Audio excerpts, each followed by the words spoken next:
नमस्कार, बहुत स्वागत है आप सभी का। आप देख रहे हैं सुनो यूपी का मॉर्निंग एडिशन। मैं हूं आपके साथ जया मिश्रा।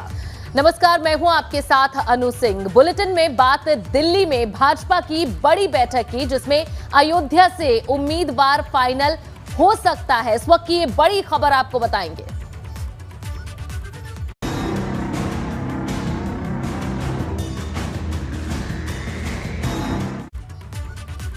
और बुलेटिन में बात दिल्ली में भाजपा की बड़ी बैठक की, जिसमें अयोध्या से उम्मीदवार फाइनल हो सकते हैं, ये बड़ी जानकारी मिल रही है। दरअसल 5 राज्यों में विधानसभा के चुनाव होने वाले हैं, लेकिन सबकी नजरें टिकी हैं यूपी के रण पर। और यूपी में होने वाले चुनाव को लेकर भाजपा लगातार मंथन कर रही है और आज भी दिल्ली में मंथन का दौर जारी रहेगा। आज भाजपा की केंद्रीय चुनाव समिति की बैठक होगी और इस बैठक में पीएम मोदी समेत भाजपा के दिग्गज नेता शामिल होंगे। सुबह 10 बजे बैठक की शुरुआत होगी और आज जिन नेताओं को बैठक में शामिल होना है, उन सभी का आरटीपीसीआर टेस्ट भी होगा।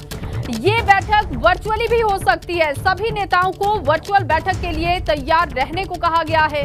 इससे पहले कल बीजेपी कोर ग्रुप में पहले 3 चरणों के उम्मीदवारों पर चर्चा हुई थी और इस चर्चा में लगभग 170 उम्मीदवारों के नाम तय किए गए। आज होने वाली बैठक में इन नामों पर अंतिम मुहर लगने की संभावना भी जाहिर की जा रही है। तो लगातार टिकटों को लेकर, उम्मीदवारों को लेकर मंथन हो रहा है और आज भी एक बड़ी बैठक होने जा रही है।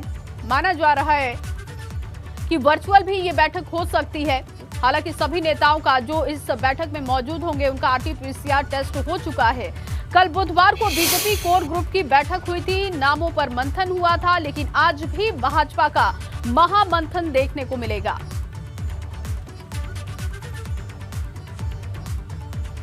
वहीं अब बात सीएम योगी की करते हैं। ऐसी खबर आई है जहां सीएम योगी राम की नगरी अयोध्या से चुनाव लड़ सकते हैं।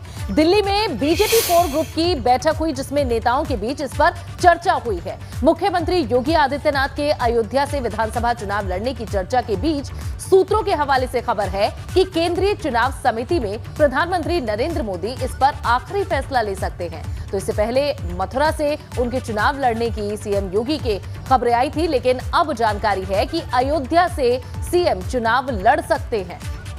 तो सूत्रों के हवाले से खबर है, केंद्रीय चुनाव समिति में यह फैसला लिया जा सकता है। और अविनाश तिवारी हमारे संवाददाता दिल्ली से हमारे साथ ज्यादा जानकारी के साथ जुड़ चुके हैं। अविनाश, कल तक मथुरा का नाम आ रहा था जहां से सीएम चुनाव लड़ सकते हैं, लेकिन अब अयोध्या, जहां एक बड़ा परिवर्तन ये सरकार आने के बाद हुआ है, राम मंदिर का निर्माण शुरू हो गया। तो क्या इस सीट को चुना जा सकता है, क्षेत्र को चुना जा सकता है? देखिए अनु, अगर बात करें तो मुख्यमंत्री योगी आदित्यनाथ ने पहले भी कहा था कि वो मथुरा से चुनाव नहीं लड़ेंगे, यानी कि साफ तौर पे था कि उनकी भी मंशा थी कि वो अयोध्या से चुनाव लड़े। और कल जब चुनाव समिति में अयोध्या से उनके चुनाव लड़ने को लेकर चर्चा हुई, तो मुख्यमंत्री ने भी अपनी मौन सहमति दे दी कि वो तैयार हैं अयोध्या से चुनाव लड़ने के लिए। और जिस तरीके से भारतीय जनता पार्टी वहाँ पे रीडेवलपमेंट कर रही है, अयोध्या में एक बड़ा इंफ्रास्ट्रक्चर तैयार कर रही है और दुनिया की सबसे बड़ी धर्म नगरी बनाने की तैयारी अयोध्या को है। ऐसे में हिंदुत्व और विकास के मॉडल पर भारतीय जनता पार्टी तमाम सारे लोगों को संदेश देना चाहती है और यही कारण है कि मुख्यमंत्री योगी आदित्यनाथ का लगभग नाम फाइनल हो चुका है अयोध्या से। आज जब केंद्रीय चुनाव समिति की बैठक होगी तो उसमें अंतिम मुहर लग जाएगी। प्रधानमंत्री इस बैठक में मौजूद रहेंगे। इसके अलावा रक्षा मंत्री राजनाथ सिंह, सड़क परिवहन मंत्री नितिन गडकरी और पार्टी के राष्ट्रीय अध्यक्ष जेपी नड्डा इसमें वर्चुअली तौर पर जुड़ेंगे। अगर बात करें तो बैठक काफी महत्वपूर्ण है, क्योंकि जिस तरीके से पहले 3 फेज के जो उम्मीदवार हैं उनके नाम पर चयन कर लिया गया है, आज सीईसी में उसमें अंतिम मुहर लगा दी जाएगी। इसके अलावा अगर बात करें तो कुल 300 उम्मीदवारों की स्क्रूटनी कर ली गई, यानी कि 300 उम्मीदवारों का नाम चुन लिया गया है। जो सहयोगी दल है, खासतौर से अगर बात करें तो भारतीय जनता पार्टी का जो गठबंधन हुआ है निषाद पार्टी और अपना दल के साथ, दोनों ही पूर्वांचल की पार्टी हैं और पूर्वांचल में ही चुनाव लड़ेंगी। तो लिहाजा कल उनके साथ भी देर रात तक गृह मंत्री अमित शाह ने बैठक की है। 2 बजे तक ये बैठक चली है निषाद पार्टी के साथ और अपना दल के साथ कि आखिर उनको कितनी सीट दी जाए। बताया यह जा रहा है कि उनको भी सीट फाइनल कर लिया गया है कि कितनी सीट दी जाएगी। आज जब सीसी की बैठक होगी तो सीसी की बैठक में तमाम सारी ब्रीफिंग प्रधानमंत्री के सामने दी जाएगी और फिर अंतिम मुहर लगाने का काम किया जाएगा। तो बीजेपी ने उत्तर प्रदेश में लगभग अपने सभी चीज़ों को फाइनल कर लिया है। बस अब इंतजार है कि किस तरीके से जब चुनावी घोषणा हो चुकी है तो उम्मीदवारों के नाम कब आएंगे। उम्मीदवारों के नाम की अगर बात करें तो बीजेपी 16 तारीख के बाद बीजेपी अपने तमाम सारे उम्मीदवारों के नामों का ऐलान करेगी, जहां पे जोन से कैंडिडेट होंगे उनको चुनाव लड़ने के लिए बताया जाएगा। खासतौर से अगर बात करें तो तमाम सारी चीज़ों को ध्यान ध्यान में रखकर गृह मंत्री अमित शाह के साथ जब ये बैठक चली तो स्क्रूटनी किया गया। उसमें ये खास ख्याल रखा गया कि जो भी उम्मीदवार हैं वो जिताऊ रहें और वो जनता के बीच में अच्छा परफॉर्म कर सके, इसीलिए उनको उम्मीदवार बनाया जा रहा है। ये तमाम सारे पहलुओं को ध्यान में रखकर तमाम सारे कैंडिडेट के नाम फाइनल कर लिए गए हैं। आज स्क्रीनिंग कमेटी, आज सीईसी में अगर बात करें तो इस पर अंतिम मुहर लगाई जाएगी। बहुत शुक्रिया अविनाश आपका तमाम जानकारी के लिए। तो आज एक बड़ी बैठक होने जा रही है, उस पर आप नजर बना के रखिए, आगे भी आपसे अपडेट लेंगे। अब बात सपा के होमवर्क की, जिसमें उम्मीदवारों के नाम तय कर लिए गए।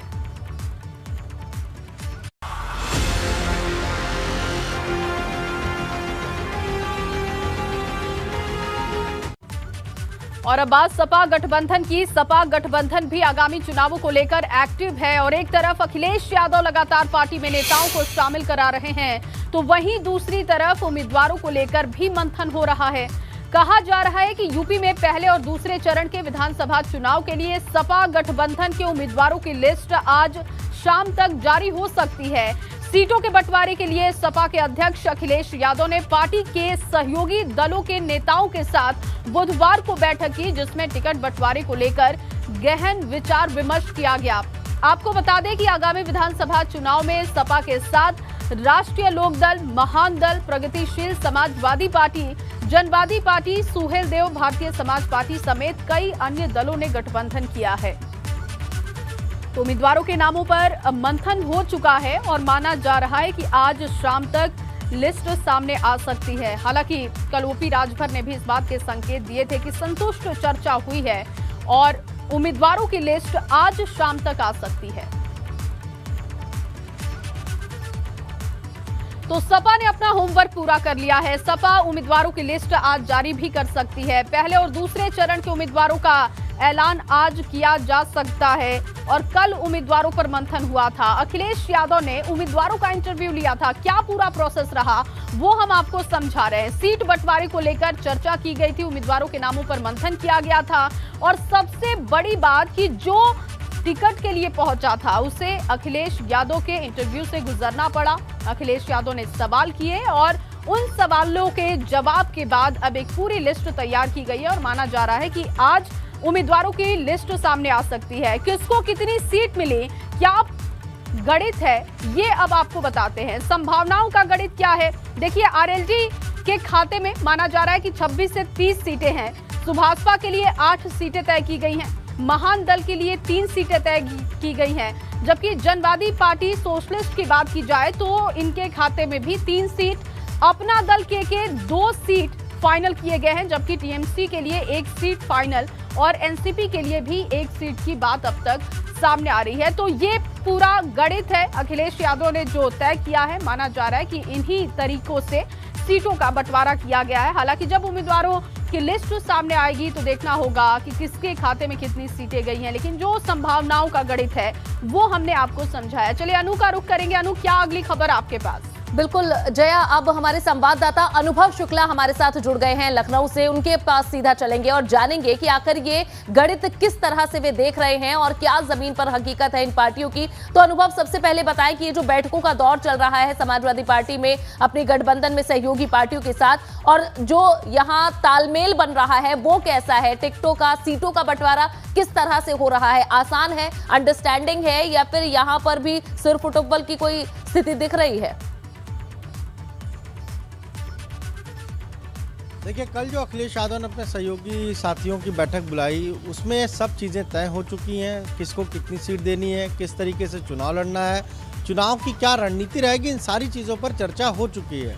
और फर्स्ट फेज, सेकंड फेज में देखिए, पहले चरण में 58 सीटों पर चुनाव होना है, दूसरे चरण में 55 सीटों पर चुनाव होना है। कुल 113 सीटों पर पहले दूसरे चरण में चुनाव होना है और माना जा रहा है कि आज एक लिस्ट जो है समाजवादी पार्टी पहले दूसरे चरण की तो जारी कर सकती है, कुछ तीसरे चरण के भी नाम हो सकते हैं।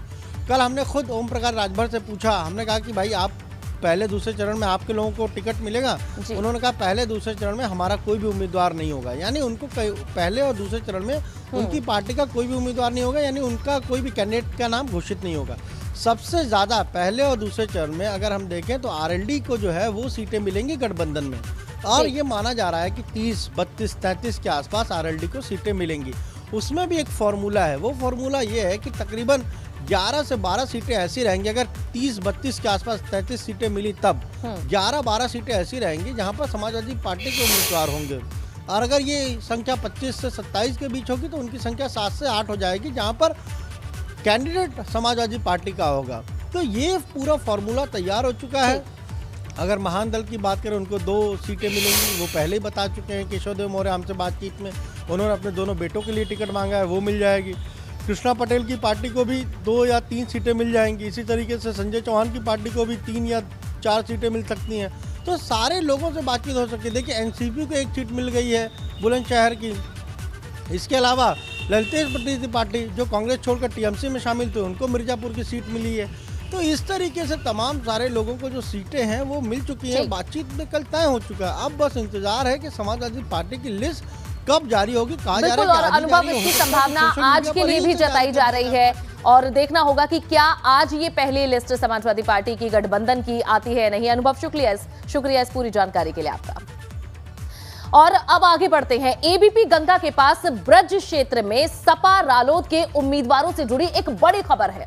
आगरा की 2 सीटों पर रालोद के प्रत्याशी का लड़ना तय है। सूत्रों के हवाले से खबर मिल रही है। फतेहपुर सीकरी और आगरा ग्रामीण क्षेत्र रालोद के कोटे में है।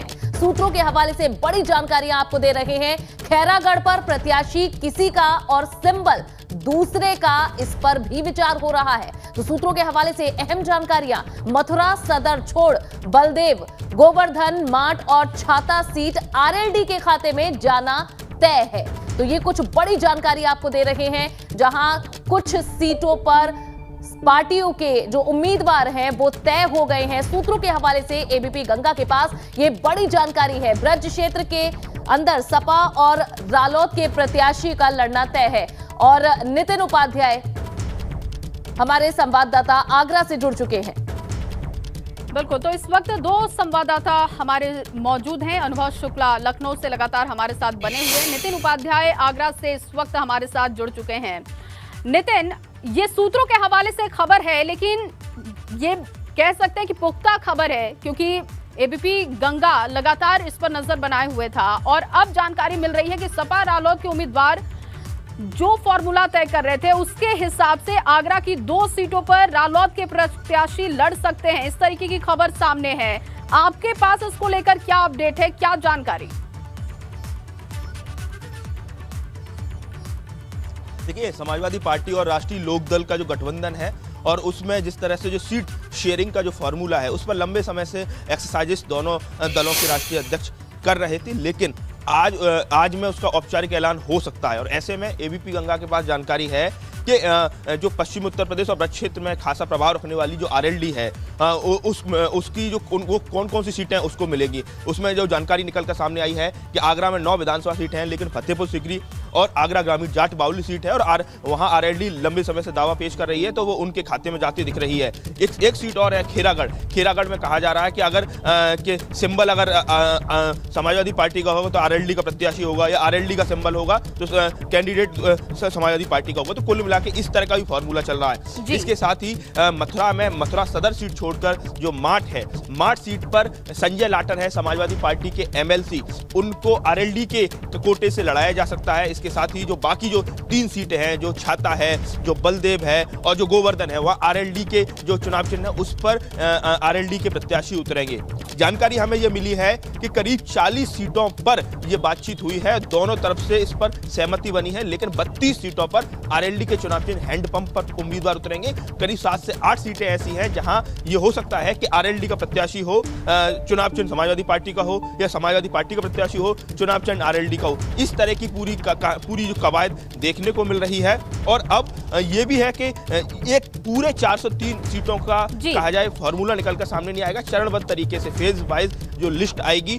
तो आज और कल में जिस तरह से जो लगातार संभावना बनी हुई है कि कभी भी लिस्ट समाजवादी पार्टी आरएलडी गठबंधन की आ सकती है, तो उसमें जो 58 और प्लस 55 2 फेजेस की जो सीटें हैं, उसमें देखना यह है कि आरएलडी को कितनी सीटें मिलती हैं, लेकिन सहमति पूरी तरह से बन चुकी है। बिल्कुल, और सबसे पहले पश्चिम यूपी में फर्स्ट फेज का चुनाव है, तो ऐसे में जयंत चौधरी की पार्टी को लेकर मंथन गहन हमें देखने को मिल रहा है। गहन मंथन यहां पर किया गया और शायद यही वजह है नितिन, किस तरीके का फॉर्मूला भी तय किया जा रहा है कि सिंबल किसी और का और कैंडिडेट किसी और का। हालांकि देखना होगा कि आज शाम तक जो लिस्ट आती है उसमें क्या रणनीति अपनाई गई है। बहुत शुक्रिया आप दोनों का तमाम जानकारी के लिए। और इस बीच आपको एक बड़ी जानकारी दे, देश में फिर से कोरोना का विस्फोट हुआ है। 24 घंटे में कोरोना के 2,47,417 नए मामले रिकॉर्ड किए गए। एक दिन के भीतर 84,825 कोरोना मरीज स्वस्थ हुए हैं, तो ये राहत भरी बात है। लेकिन अगर आंकड़ों को देखें आप, तो आंकड़ों में बेतहाशा वृद्धि हो रही है। 24 घंटे के कोरोना के आंकड़े 2,47,417 हैं। कोरोना मरीजों के स्वस्थ होने का आंकड़ा 84,825 है, जबकि देश में कोरोना के एक्टिव केसेस की संख्या बढ़कर 11,17,531 है। तो कोरोना की रफ्तार लगातार बढ़ती हुई दिखाई दे रही है और एक बार फिर से कोरोना का विस्फोट हुआ है। 2,47,417 24 घंटे का आंकड़ा।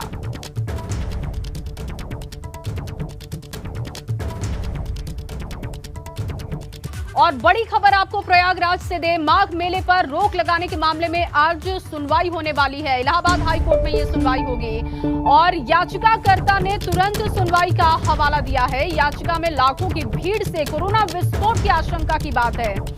मेले को रद्द करने या फिर एंट्री पर पाबंदी सहित कई सुझाव भी दिए गए हैं, तो देखना होगा कि कोर्ट का रुख इस पर क्या रहता है। और आपको बता दें कि लगातार कोरोना पॉजिटिव केसेस की संख्या बढ़ती जा रही है। माघ मेले में जो ड्यूटी में कर्मचारी लगाए गए हैं, जो जवान हैं, वो पॉजिटिव हो रहे हैं। आंकड़ा 51 तक पहुंच चुका है। माघ मेले पर रोक लगाने के लिए आज सुनवाई भी होने जा रही है। इलाहाबाद हाई कोर्ट में जनहित याचिका पर आज सुनवाई संभव है।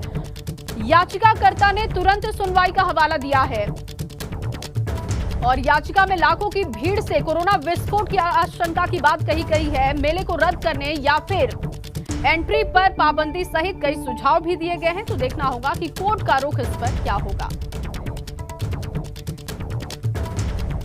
और इस पर ज्यादा जानकारी के लिए मोहम्मद मोइन का रुख करेंगे। प्रयागराज से हमारे संवाददाता जुड़ चुके हैं। मोहम्मद, इससे पहले हम देख चुके हैं इलाहाबाद हाईकोर्ट का रुख संक्रमण को लेकर और इसमें होने वाली महत्वपूर्ण गतिविधियों को लेकर सख्त रहा है। उन्होंने चुनावों को लेकर भी एक टिप्पणी दी थी। ऐसे में जब ये माघ मेला को रद्द करने या एंट्री बैन करने से संबंधित ये जो याचिका है, जब ये कोर्ट की दहलीज पर जाएगी तो क्या संभावना है?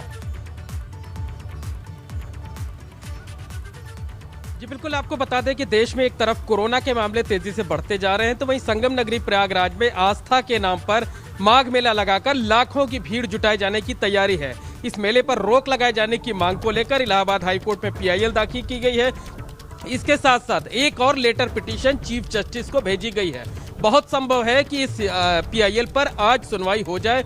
सुबह 11 बजे के आसपास सुनवाई हो सकती है। अगर कोर्ट ने इस पूरे मामले को अर्जेंट मानते हुए इस मामले पर आज सुनवाई की तो कोर्ट इस मामले में यूपी सरकार से जवाब तलब कर सकता है, दिशा निर्देश दे सकता है। और अगर बहुत कोर्ट को लगा कि नहीं, यहाँ भीड़ जुटाना ठीक नहीं है, तो कोई बड़ा और चौंकाने वाला फैसला भी अदालत से आ सकता है। लेकिन ये निर्भर इस बात पर करेगा कि क्या इस कोर्ट इस मामले को अर्जेंट मानते हुए आज इस मामले में अर्जेंसी बेसिस पर सुनवाई करती है या नहीं करती है। क्योंकि इलाहाबाद हाई कोर्ट में खुली अदालत में सुनवाई पर रोक लगी हुई है, वर्चुअल सुनवाई ही हो रही है। ऐसे में क्या आज इस मामले में सुनवाई हो पाएगी या नहीं हो पाएगी, बाद में किसी तारीख पर होगी, ये कह पाना अभी फिलहाल मुश्किल है।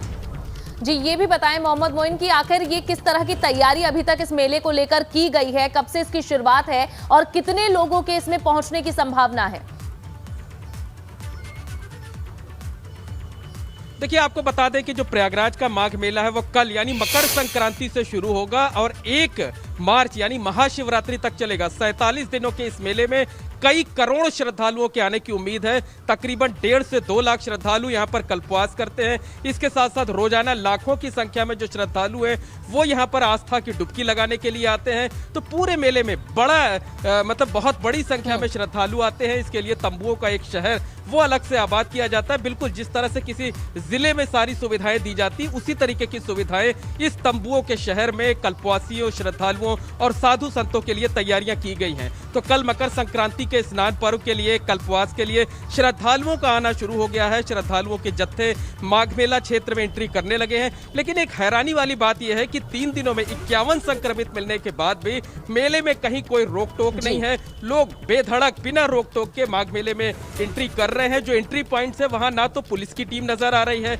ना स्वास्थ्य विभाग की टीम नजर आ रही है, ना दूसरे किसी सरकारी महकमे की टीमें नजर आ रही हैं। जो आने वाले अब देखना होगा इस पर आगे क्या किसी तरह की पाबंदी या सख्ती नजर आती है नहीं। मोहम्मद मोइन, बहुत बहुत शुक्रिया इस पूरी जानकारी के लिए।